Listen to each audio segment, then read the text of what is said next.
বর্তমানে যারা ষষ্ঠ শ্রেণীতে আছো তোমাদের বিজ্ঞান বইয়ের মধ্যে চতুর্থ অধ্যায়ে যে প্রশ্নগুলো আছে সবগুলো প্রশ্নের উত্তর দিয়ে দেবো।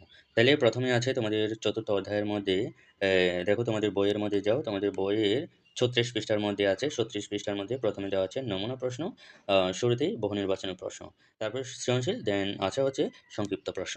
তো আমি একে একে সবগুলো প্রশ্নের উত্তর দিয়ে দিচ্ছি, তোমরা সুন্দর করে মনোযোগ সহকারে দেখতে থাকো। তাহলে দেখো নমুনা প্রশ্ন, এইটা কোথায় পাবা, কত নম্বর পেজের মধ্যে পাবা? এই যে তোমাদের বইয়ের ৩৬ পৃষ্ঠার মধ্যে পাবা। তাইলে এখানে নমুনা প্রশ্ন, বহু নির্বাচনী প্রশ্ন।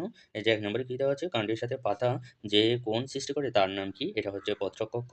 তারপরে খতে বলা আছে হচ্ছে, এই যে ২ নম্বরে বলা আছে আঁক যেন কাণ্ড এর কারণ এর কাণ্ড খাটো ও মোটা, পর্ব ও পর্বমধ্য খুবই স্পষ্ট। তারপর হচ্ছে পর্ব থেকে অস্থানিক মূল বের হয়। তাহলে এখানে উত্তর হচ্ছে ২ এবং ৩। রোমান সংখ্যা ২, ৩ এই ২ টাই হচ্ছে সঠিক। ওকে? তাইলে উত্তর হবে খ, রোমান সংখ্যা ২, ৩। তারপরে দেখো তোমাদের এখানে এ এই যে দেখো একটা উদ্দীপক দেওয়া আছে। এই উদ্দীপক থেকে তোমাদের করতে হবে ৩ এবং ৪ নম্বর প্রশ্নের উত্তর। ওকে? তাহলে ৩ নম্বরে দেখো ৩ নম্বরের উত্তর হচ্ছে খ, লতানো। তারপরে ৪ নম্বরের উত্তর হচ্ছে এই যে রোমান সংখ্যা ১ এবং ২ হবে। তার মানে এখান থেকে ১, রোমান সংখ্যা ১, রোমান সংখ্যা ২ এই ২ টাই কিন্তু সঠিক। ওকে? তো তোমাদের বইয়ের ৩৭ পৃষ্ঠার মধ্যে এটাই। তো এখানে কিন্তু সৃজনশীল প্রশ্ন দেওয়া আছে। এই যে দেখো সৃজনশীল প্রশ্ন, ১ নং সৃজনশীল প্রশ্ন, তারপরে এখানে ২ নং সৃজনশীল প্রশ্ন দেওয়া আছে, তারপরে এখানে ৪ টা সংক্ষিপ্ত প্রশ্ন দেওয়া আছে। তো দেখো সবগুলোর উত্তর আমি একে, একে দিয়ে দিচ্ছি। তোমরা দেখতে থাকো। তাহলে সৃজনশীল প্রশ্নসমূহ, তাহলে ১ নং সৃজনশীল প্রশ্নের ক এর উত্তর দেখো। ক এর প্রশ্নের মধ্যে কি বলা আছে?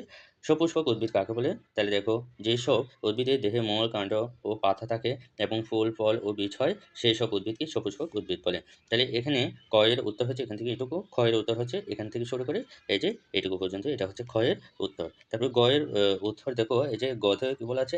অংশের গঠন, ব্যাখ্যা গঠন। তাহলে গ এর উত্তর হচ্ছে এখান থেকে শুরু করে এটুকু পর্যন্ত ১ নং সৃজনশীল প্রশ্নের গ এর উত্তর। এরপরে ১ নং সৃজনশীল প্রশ্নের ঘ এর উত্তর দেখো, এখান থেকে শুরু করে এই যে উত্তর এই লেখার থেকে শুরু করে এটুকু পর্যন্ত, এটা হচ্ছে প্রশ্ন ঘ এর উত্তর। এটা হচ্ছে ১ নং সৃজনশীল প্রশ্ন। এখন যেটা বলতেছি এটা হচ্ছে ২ নং সৃজনশীল প্রশ্ন।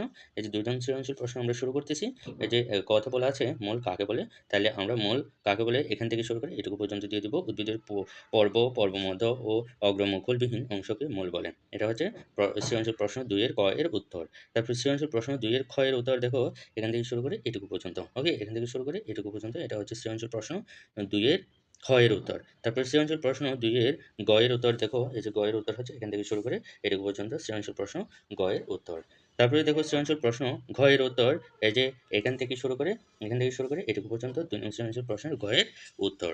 তারপরে দেখো তোমাদের বইয়ের যে সংক্ষিপ্ত প্রশ্নগুলো আছে, এই সংক্ষিপ্ত প্রশ্নের উত্তর দিয়ে দিচ্ছি। এই যে তোমাদের চতুর্থ অধ্যায়ে, বিজ্ঞান চতুর্থ অধ্যায়ের মধ্যে যে সংক্ষিপ্ত প্রশ্ন, সংক্ষিপ্ত প্রশ্নের উত্তর দেখে নাও। ১ নম্বরের উত্তর হচ্ছে এখান থেকে শুরু করে এটুকু পর্যন্ত, এটা হচ্ছে ১ নম্বরের উত্তর। তারপর ২ নম্বরের উত্তর দেখো, ২ নম্বরের প্রশ্নটা হচ্ছে এটাই। উত্তর হচ্ছে এই যে উত্তর লেখা থেকে শুরু করে এইটুকু পর্যন্ত, এটা হচ্ছে ২ নং সংক্ষিপ্ত প্রশ্নের উত্তর। এরপর ৩ নং সংক্ষিপ্ত প্রশ্নের উত্তর দেখো, এখান থেকে শুরু করে এইটুকু পর্যন্ত, এটা হচ্ছে ৩ নং সংক্ষিপ্ত প্রশ্নের উত্তর। তারপরে এটা হচ্ছে ৪ নং সংক্ষিপ্ত প্রশ্নের উত্তর দেখো, এখান থেকে শুরু করে এটুকু পর্যন্ত, এটা হচ্ছে ৪ নং সংক্ষিপ্ত প্রশ্নের উত্তর। ওকে? তো এটাই হচ্ছে মূলত আজকের ভিডিও।